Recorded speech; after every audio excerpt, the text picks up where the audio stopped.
अब पीने के पानी की बात करें तो गुरुग्राम सिटी की जो पिछले साल की मैं रिक्वायरमेंट बताऊं तो वो करीब 700 एमएलडी की थी। तो उसके अगेंस्ट कैनाल वाटर जो हमारे पास अवेलेबल है, जो हमारी एग्जिस्टिंग यूनिट्स हैं, जो फिल्ट्रेशन हमारे पास है अवेलेबल, वो 570 एमएलडी का है। जो शॉर्टफॉल था 570 और 700 एमएलडी में 130 का, वो कैटर किया जाता है। कारपोरेशन अपना ट्यूबवेल लगा के या बिल्डर्स अपना ट्यूबवेल लगा के उसको कंप्लीट करते हैं। क्यों, हमारे पास फिल्ट्रेशन का एक कंस्ट्रेंट है, फिल्ट्रेशन यूनिट जितने की है उससे ज़्यादा हम दे ही नहीं पाते हैं। तो ये था पिछले साल का। इस साल फिर और इंक्रीज हो गई डिमांड जो है, वो इस साल जो है 740 एमएलडी के आसपास पहुंच जाएगी। लेकिन हमारी फिल्ट्रेशन यूनिट आज भी फिर वही 570 के आसपास ही है। तो वो जो इंक्रीज होगा फिलहाल जो है ट्यूबवेल से ही इंक्रीज करना पड़ेगा। लेकिन हमारी एक यूनिट जो है फिल्ट्रेशन की अंडर प्रोसेस थी, अंडर प्रोग्रेस थी, 2 साल के करीब हो गए उसको अलॉट हुए हुए, और वो अप्रैल में हमारी कमीशन हो जाएगी। तो इससे ये हम मान सकते हैं कि 100 एमएलडी का हमारा और फिल्ट्रेशन बढ़ जाएगा, कैनाल वाटर हम और प्रोवाइड कर पाएंगे पब्लिक को। तो उससे एक रिलीफ मिलेगा। ट्यूबवेल्स को थोड़ा जो स्ट्रेस हो रहा है, ट्यूबवेल्स की तरफ बढ़ना पड़ रहा है, वो थोड़ा एक बैक स्टेप हो जाएगी और ये इम्प्रूवमेंट हो जाएगी इसमें पानी में। एक ये है कि आपने बताया कि 700 एमएलडी की पिछली बार जरूरत थी, 740 की इस बार जरूरत हो, तो ये जो हम इजाफा करते हैं किस आधार पे करते हैं, क्या इसकी कोई रिपोर्ट वगैरह है? जी, ये हमने सर्वे कराया था आईआईटी रुड़की से। 2023 में ये फाइनल हुआ था, अप्रूव भी हो गया था अथॉरिटी से। तो उसके बेस पे हम ये कैलकुलेशंस करते हैं, उसके हिसाब से अपनी आगे की प्लानिंग करते हैं। अब 2031 की भी प्लानिंग हमने करी है इसी के बेस पे, जिसके हिसाब से हमारा 1170 एमएलडी 2031 में कैनाल वाटर हमें चाहिएगा, जो पॉपुलेशन के हिसाब से, जो आईआईटी रुड़की ने जगह हमें सर्वे करके दिया है उसके हिसाब से। और उसके अकॉर्डिंग ही हम अपने यूनिट्स प्लान कर रहे हैं। एवरी ईयर जो है हम कोशिश करेंगे, जो प्लानिंग है उसके हिसाब से 100 एमएलडी की यूनिट हर साल हम इंक्रीज करेंगे 2031 तक।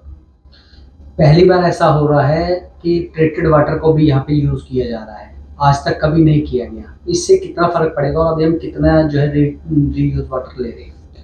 रीयूज वाटर की बात करें तो हमारे एसटीपी प्लांट्स पहले तो 30 बीओडी पे चलते थे, लेकिन अब जो पॉल्यूशन कंट्रोल बोर्ड की जो गाइडलाइंस आई हैं वो 10 बीओडी तक आ गई हैं।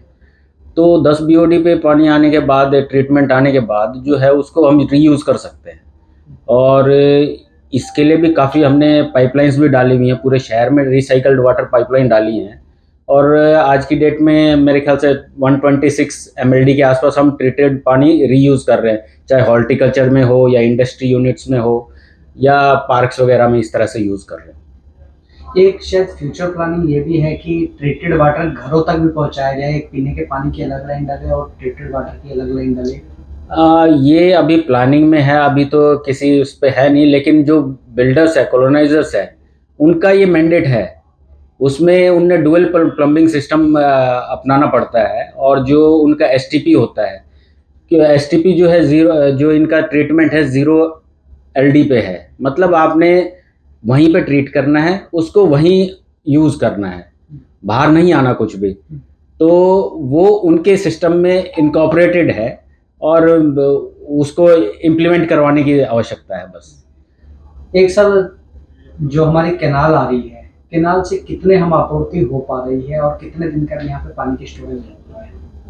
कैनाल वाटर की बात करूं तो हमारे दोनों प्लांट, जो बुढेड़ा में है एक और चंदू में, बसई में है, तो इनकी टोटल रिक्वायरमेंट 260 क्यूसेक के आसपास बनती है।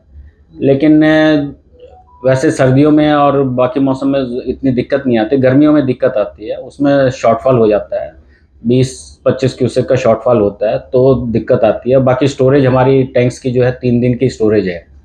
तो मान लो किसी कारण से कोई नहर में कोई क्लीनिंग का वर्क है या कोई दिक्कत आ जाती है, तो 3 दिन की स्टोरेज हमारे पास अवेलेबल है। जो 30 क्यूसेक की दिक्कत आती है, कम शॉर्टेज है, इसको हम कैसे पूर्ति करते हैं? इसको हम, ऐसा हमारे पास स्टोरेज रहती है, हम कोऑर्डिनेशन में रहते हैं इरिगेशन डिपार्टमेंट के। मान लो किसी वक्त पे कम आ रहा है, तो फिर हम उनको बताते हैं कि हमारे पास स्टोरेज कम होने लगी है। तो उस हिसाब से फिर वो अपनी मॉनिटरिंग स्टार्ट करते हैं, कैनाल पे कहीं चोरी हो रही है पानी की, इस तरह से उसको इम्प्रूव करते हैं। तो वो धीरे धीरे फिर एक्सेस आके फिर हमारे पास स्टोरेज फिर कंप्लीट हो जाती है। अभी तक तो यही सिस्टम है।